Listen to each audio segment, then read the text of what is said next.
Deciding to build my own do-it-yourself wash machine, I looked at everybody else online. Like, you've got this hand-cranked version, and Esslinger price is ridiculous.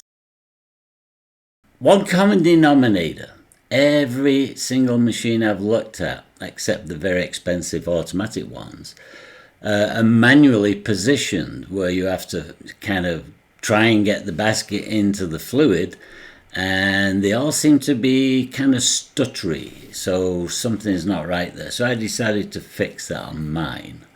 And also I wanted basically a semi-automatic positioning of the head of the basket over the jar. Looking at the design negatives, I decided to look at pricing.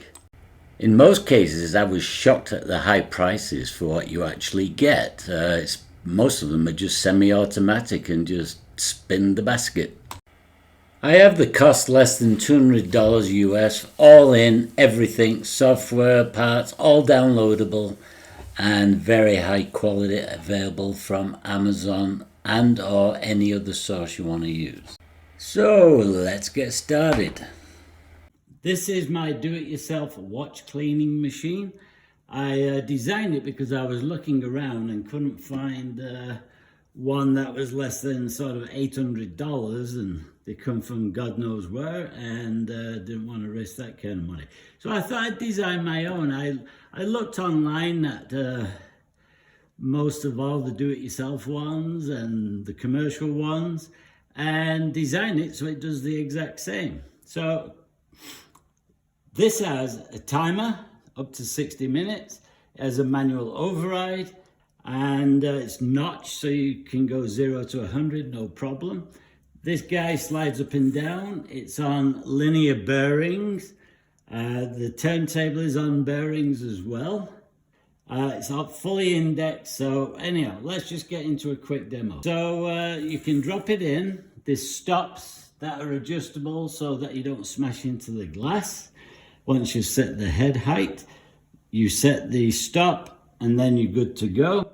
We'll just go manual override and simulate a wash here.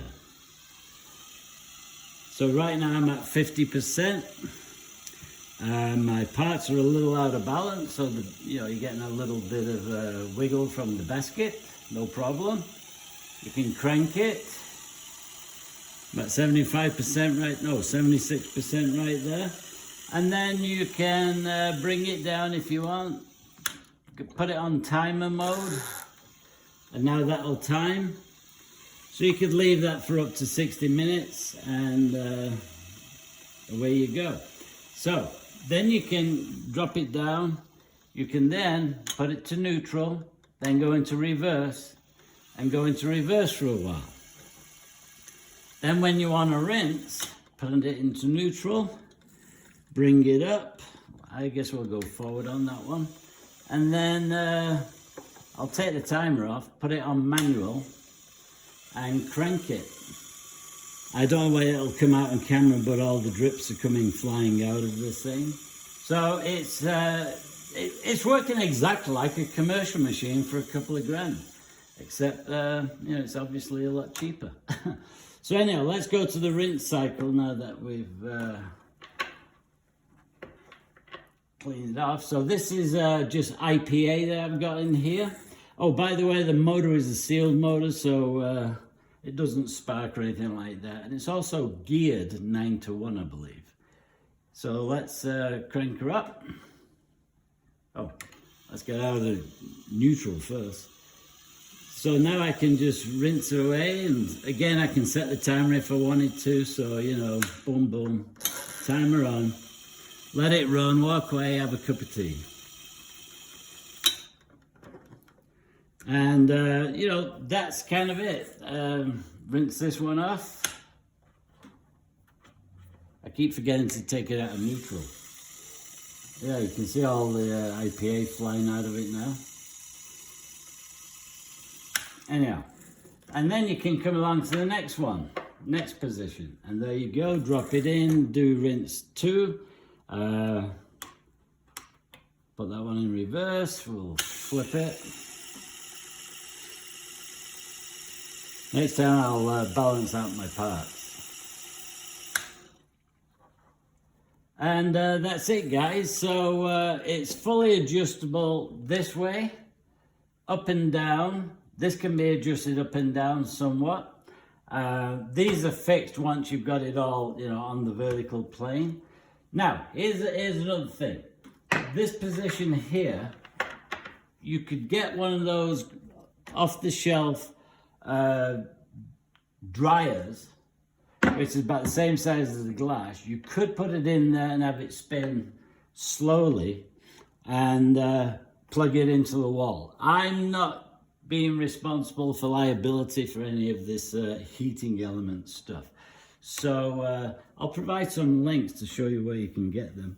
And if you want one of these things, you can make the choice. Now, I built this, took about 2.5 hours to build the first one, and less to build the second one, which was a bit more refined. This is the first one. The second one was a bit more refined, lot smaller, separate control box, meant for the home hobbyist.